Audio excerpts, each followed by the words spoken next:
Good day everyone, pada kesempatan kali ini saya akan membahas latihan soal tes potensi skolastik untuk menghadapi UTBK tahun 2020. Tapi sebelum itu jangan lupa subscribe dan bunyikan lonceng notifikasinya. Soal nomor 1, bilangan prima P dan Q berbeda dan lebih kecil daripada 12. Jika selisih antara P dan Q tidak habis dibagi 4, maka nilai P plus Q yang mungkin adalah titik-titik. Oke, jadi di sini syarat yang pertama, P dan Q itu merupakan bilangan prima yang berbeda dan lebih kecil daripada 12. Kemudian syarat yang kedua, selisih antara P dan Q tidak habis dibagi 4. Ini syarat yang kedua. Nah, kita cek ke jawabannya. Kalau misalnya nilai P plus Q-nya itu adalah 7, di mana 7 ini merupakan penjumlahan bilangan prima dari 2 dan 5, ya kan? Tidak ada yang lain selain ini. Kemudian kita cek ke syaratnya. 2 dan 5 ini jelas dia lebih kecil daripada 12. Kemudian syarat yang kedua, selisihnya, selisih 2 dan 5 ini kan 3.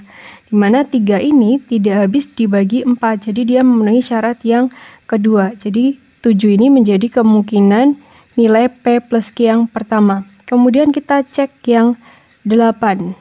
Di mana 8 ini merupakan penjumlahan dari bilangan prima 3 dan 5, ya kan?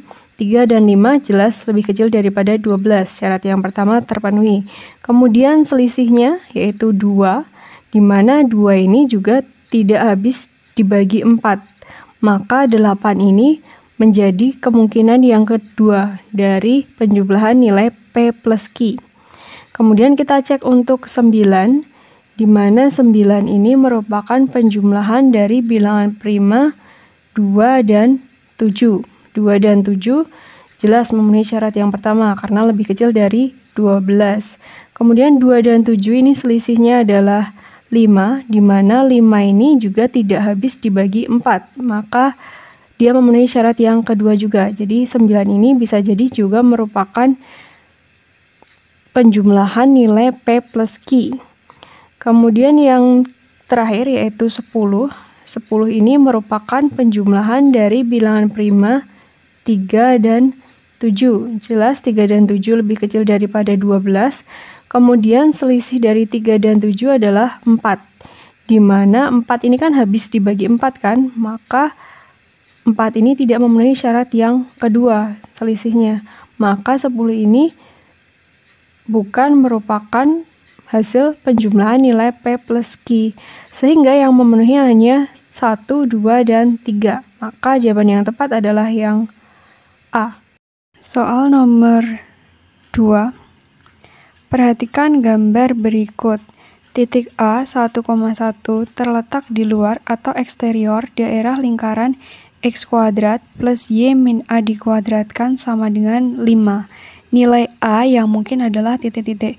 Nah, untuk menentukan nilai A di sini tinggal kita substitusikan aja titik A 1,1 ke lingkarannya. Jadi X-nya itu kita peroleh 1 dan Y-nya juga 1. Sehingga kita peroleh X kuadrat itu menjadi 1 kuadrat ditambah dengan Y min A, Y-nya itu 1 min A dikuadratkan. Kemudian karena di sini titiknya itu berada di luar lingkaran A, otomatis jarak dari titik pusat ke titik A-nya ini lebih besar dari jari-jarinya. Jadi otomatis dia lebih dari 5. Nah, sekarang tinggal kita selesaikan aja pertidaksamaan ini.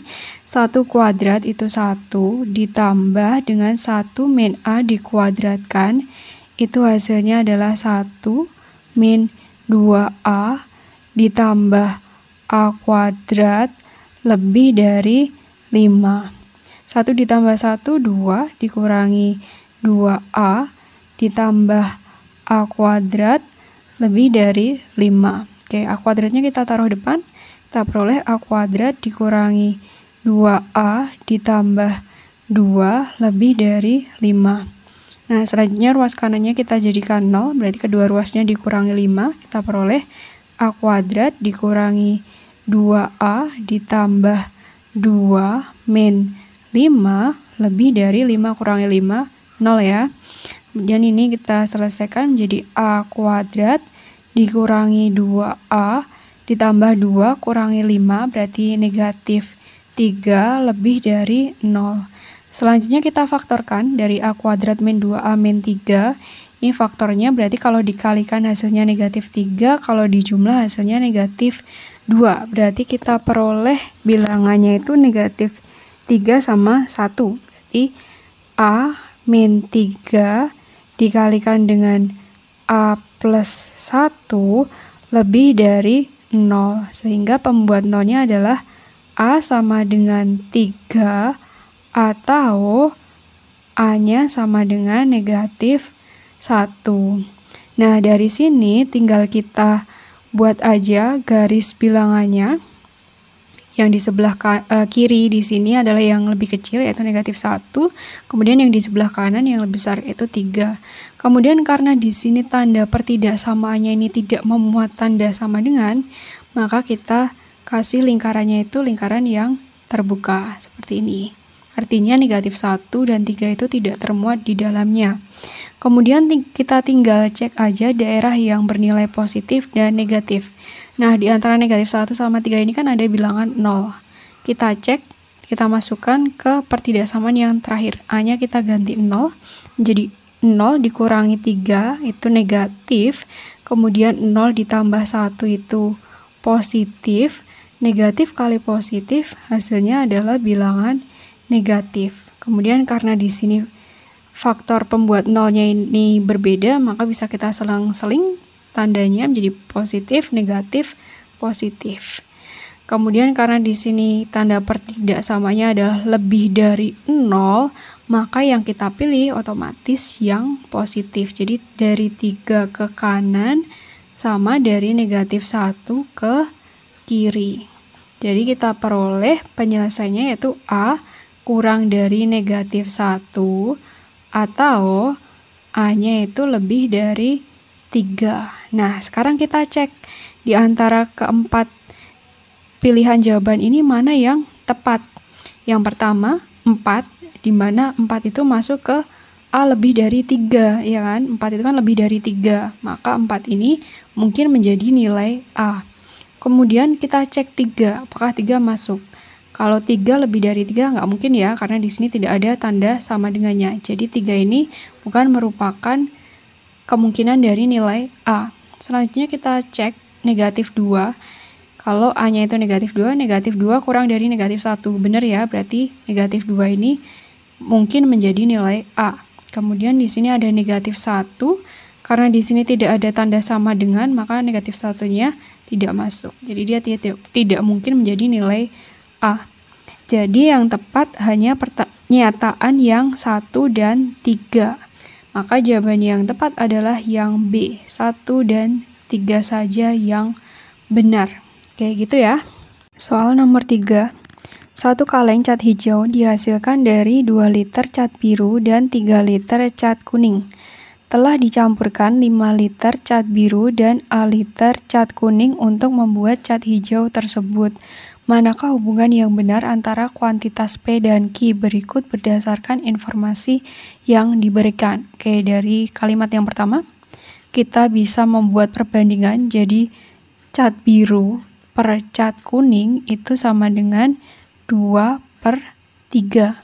Kemudian dari kalimat yang kedua, di sini sudah dicampurkan 5 liter cat biru, jadi B-nya itu sama dengan 5 per A liter cat kuning. Jadi 5 per A sama dengan 2/3. Nah, selanjutnya kita akan menentukan nilai A. Caranya tinggal kita kalikan silang, 5 kalikan 3, A-nya kalikan 2. A kali 2 berarti 2A sama dengan 5 kali 3, 15. Kemudian kita tentukan nilai A-nya berarti A sama dengan 15/2. Oke, di sini nilai P-nya sama dengan 2A. Berarti ini kita bisa tentukan P-nya itu sama dengan 2 dikalikan A-nya.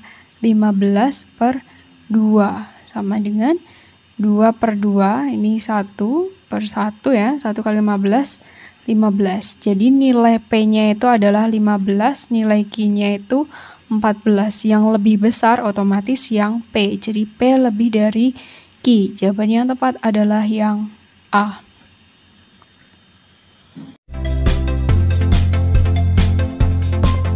Nah, sebelum lanjut ke soal berikutnya, jangan lupa klik tombol subscribe dulu ya. Soal nomor 4, jumlah pegawai perusahaan A 3 kali jumlah pegawai di perusahaan B. Jumlah pegawai di perusahaan A dan B adalah 92 orang. Manakah hubungan yang benar antara kuantitas P dan Q berikut berdasarkan informasi yang diberikan? Oke, dari sini kita bisa membuat model matematikanya. Jadi pegawai perusahaan A 3 kali jumlah pegawai di perusahaan B ini bisa kita tuliskan bahwa A sama dengan 3B. Kemudian dari kalimat kedua, jumlah pegawai di perusahaan A dan B adalah 92 orang. Ini cukup jelas, berarti A ditambah B sama dengan 92. Oke, karena di sini A sama dengan 3B, maka A yang di sini bisa kita ganti dengan 3B. Jadi 3B ditambah B hasilnya sama dengan 92. 3B ditambah B berarti 4B itu sama dengan 92. Sehingga kita peroleh nilai B-nya itu sama dengan 92 dibagi 4. 80 bagi 4, 20, 12 bagi 4, 3. B-nya sama dengan 23. Jadi B-nya 23 berarti A-nya, karena A sama dengan 3B berarti 3 kali 23 sama dengan 69. Kemudian karena di sini Q itu adalah selisih antara jumlah pegawai perusahaan A dan B, maka otomatis Q ini sama dengan 69 dikurangi 23, ya kan? Kalau P-nya 69, Q-nya itu 69 min 23, berarti P-nya itu lebih besar dari Q, ya kan? Otomatis kan? Maka jawaban yang tepat adalah yang A. Soal nomor 5. 10 data mempunyai rata-rata 20. Setelah dilakukan pemeriksaan ulang, ternyata terjadi kesalahan pencatatan 2 data. Data yang tercatat 22 dan 18 seharusnya berturut-turut 32 dan 28. Koreksi dilakukan terhadap data. Manakah hubungan yang benar antara kuantitas P dan Q berikut berdasarkan informasi yang diberikan? Oke, di sini P adalah rata-rata setelah dikoreksi. Jadi kita harus mencari rata-rata setelah dikoreksi terlebih dahulu. Nah, di sini kan 10 data mempunyai rata-rata 20. Bisa kita tuliskan bahwa X bar awalnya itu sama dengan 20, di mana X bar awal ini dirumuskan sebagai jumlah data awalnya per banyaknya data, yaitu 10. Jadi sigma XA per 10 sama dengan 20. Dari sini berarti kita peroleh bahwa sigma XA atau jumlah data awalnya itu sama dengan 10 dikalikan 20. Hasilnya yaitu 200. Nah, ternyata dari sini terjadi kesalahan pencatatan 2 data. Dari yang semula 22 dan 18, ternyata seharusnya itu adalah 32 dan 28. Jadi dari 22 awalnya itu ke data yang baru 32 itu kan dia ditambah dengan 10. Begitu juga dengan 18 ke 28, dia juga ditambah 10. Maka dari sini kita bisa menentukan sigma XB atau jumlah data yang baru itu sama dengan jumlah XA awal, jumlah data yang awal yaitu 200 ditambah dengan ini jumlah seharusnya 10 tambah 10 berarti 200 ditambah 20. 200 ditambah 20 sama dengan 220. Nah, dari sini berarti kita peroleh X bar untuk data yang baru atau data yang setelah dikoreksi sama dengan sigma XB per banyaknya data yaitu per 10 sama dengan 220 per 10 sama dengan 22. Jadi rata-rata setelah dikoreksi, rata-rata yang baru itu adalah 22. Jadi nilai P-nya itu 22, Q-nya 24. Yang lebih besar adalah yang Q. Jadi Q lebih dari P. Jawaban yang tepat adalah yang B. Oke, bisa ya?